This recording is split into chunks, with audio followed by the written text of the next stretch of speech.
So hi guys, this is Himanshu Shekhar Jha. तो यार आज के इस वीडियो में हम बात करने वाले हैं कि बेसिकली हमारे पास अगर हमें जेई मेंस और नीट की प्रिपरेशन खुद से करनी हो, like we can't afford coaching, या फिर हमारा टाइम मैनेज नहीं हो पा रहा कोचिंग के लिए, तो हमें सिंपल ट्यूशन से निकालना है या फिर स्कूल के बेसिस पर निकालना है, तो हम खुद से कैसे प्रिपरेशन स्टार्ट करें फ्रॉम क्लास 11।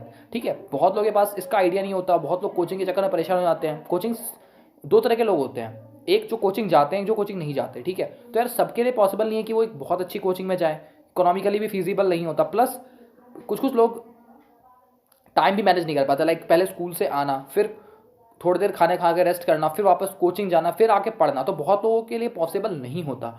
तो ऐसे लोग कैसे प्रिपरेशन करेंगे खुद से जेई मेंस की और नीट की? ठीक है, जेई एडवांस में थोड़ा सा है, थोड़ी सी आपको हेल्प चाहिए। ठीक है, बट जेई मेंस तक आप कर सकते हो, नो प्रॉब्लम। ठीक है, तो बेसिकली इसके लिए हमें क्या करना पड़ेगा, कुछ कुछ स्टेप्स हैं जो हमें फॉलो करने पड़ेंगे। ठीक है, फ्रॉम क्लास 11। ठीक है, अगर हम क्लास 11 इन चीज़ों को फॉलो करते हैं तो हमें कोई प्रॉब्लम नहीं होगी, हम कर सकते हैं खुद से। ठीक है, सबसे पहली चीज़ और सबसे इंपॉर्टेंट, ये कॉम्पिटिटिव एग्जाम है। ठीक है, तो इसमें अपने आप को एनालाइज करना बहुत जरूरी है। आप जहां से भी प्रिपरेशन करते हो, ठीक है, बट टाइम टू टाइम अपने आप को टेस्ट करना बहुत जरूरी है। तो आपको सबसे पहले क्या करना है, क्लास 11 से आपको कोई भी एक टेस्ट सीरीज खरीदनी है।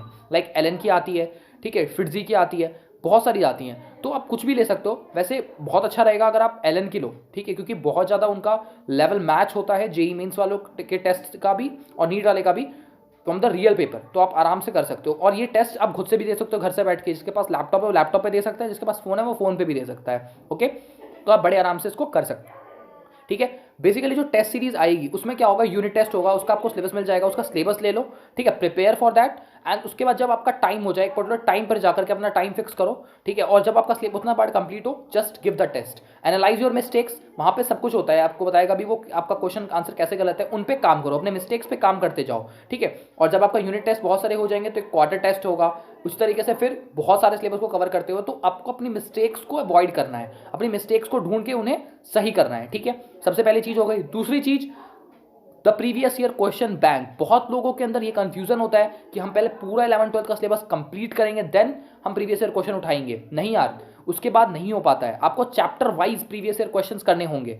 दो तरह के आते हैं यार, एक तो होता है जिसमें मिक्स्ड होता है। बेसिकली इसके लिए मैं आपको रिकमेंड करूंगा, या तो दिशा पब्लिकेशन की लो आप, ठीक है, या फिर आप अरिहंत पब्लिकेशन की लो, या फिर एक और आता है हमारे पास जो एम का है। एम का मुझे बेस्ट लगता है। ठीक है, आप एम का उठा सकते हो। एम के दो मिलेंगे आपको। एक तो ऐसा होता है जो जेई मेंस का कंबाइन आता है। ठीक है, उसमें जेई मेंस के पेपर होते हैं फ्रॉम 2002 से लेकर के 2020 तक आपको मिल जाएंगे। पर आपको 2002 वाले से नहीं करने, क्योंकि उस टाइम पे क्वेश्चन बहुत ज़्यादा आते थे और लेवल कुछ खास नहीं आता था। आपको 2010 से बेसिकली ट्राई करना है, 2010 से लेकर 2020 तक के सारे पेपर करने हैं। तो दो चॉइसेस हैं आपके पास, या तो आप फुल वाला ले लो और हर पेपर में से उठा के जो चैप्टर आपने पढ़ा है उसके सारे क्वेश्चन खत्म कर दो। ठीक है, लाइक मैंने एक पर्टिकुलर चैप्टर पढ़ा एक्स, ठीक है, तो उसके रिलेटेड जितने भी क्वेश्चन मुझे मिल रहे हैं 2010 से लेकर 2020 के सारे पेपर में फाइंड आउट करके पेपर में से उसको सॉल्व कर लूंगा। स्टार्टिंग में बच्चों को प्रॉब्लम होती है फाइंड आउट करने में कि कौन सा क्वेश्चन को मतलब किस चैप्टर का है, क्योंकि बहुत सारे मिक्स्ड क्वेश्चंस आते हैं। तो आप ऐसा भी कर सकते हो कि आप स्टार्टिंग अलग अलग वाली बुक्स खरीद सकते हो, पीसीएम वाली खरीद सकते हो। ठीक है, क्योंकि आप टेस्ट तो दे रहे हो तो देयर इज नो प्रॉब्लम, आपके पास मिक्स्ड मटेरियल है। क्लियर, तो सेकंड स्टेप ये हो गया। ओके, अगर आपको स्टार्टिंग में ऐसा होगा कि आपसे अगर आप 10 मिनट्स के क्वेश्चन बनाने बैठोगे तो आपसे शायद एक दो बने, बस उससे ज़्यादा आज सॉल्व भी नहीं कर पाओ आप। बट उससे घबराना नहीं है। ठीक है, धीरे धीरे आप इंप्रूव करोगे और धीरे धीरे आगे बढ़ोगे। ठीक है, ये सब बहुत ऐसा लेटर है ना जिसपे आप बार बार गिरोगे, बट फिर भी उठ के आपको खड़ा होना है। ठीक है, टेस्ट में भी स्कोर से घबराना नहीं है। आपके 50 आएंगे, 40 आएंगे, 30 आएंगे 300 में से, बट घबराना नहीं है। ठीक है, सेम गोज फॉर नीट। ठीक है, आपको इसी तरीके से क्या करना है, क्वेश्चन बैंक उठानी है, हर चैप्टर के सॉल्व करने हैं। ठीक है, टेस्ट देने हैं, टेस्ट में मार्क्स के ऊपर नहीं जाना है यार मेरे 30 नंबर आए, 100 नंबर आए, नीट में 100, 150, 200 आ रहे हैं 600 में से, नहीं यार, उससे कोई फर्क नहीं पड़ता। 720 में से होता है उसका पेपर बेसिकली, तो उससे मार्क्स से बिल्कुल नहीं घबराना। ठीक है, बस एनालाइज करना है, सीखना है। ठीक है, और the most important thing is कि आप एक अच्छे मटेरियल से पढ़ो, लाइक बोर्ड के बुक्स से नहीं सिर्फ। ओके, अच्छी मटेरियल से वीडियो बनाऊंगा।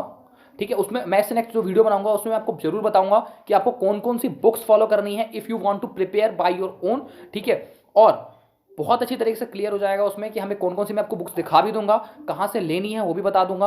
आपके बुक स्टोर्स पे मिल जाएंगी वैसे बहुत सारी मेनली, बट अगर ऑनलाइन लेनी है आपको तो कहाँ से लेनी है, कैसे लेनी है, बता दूंगा।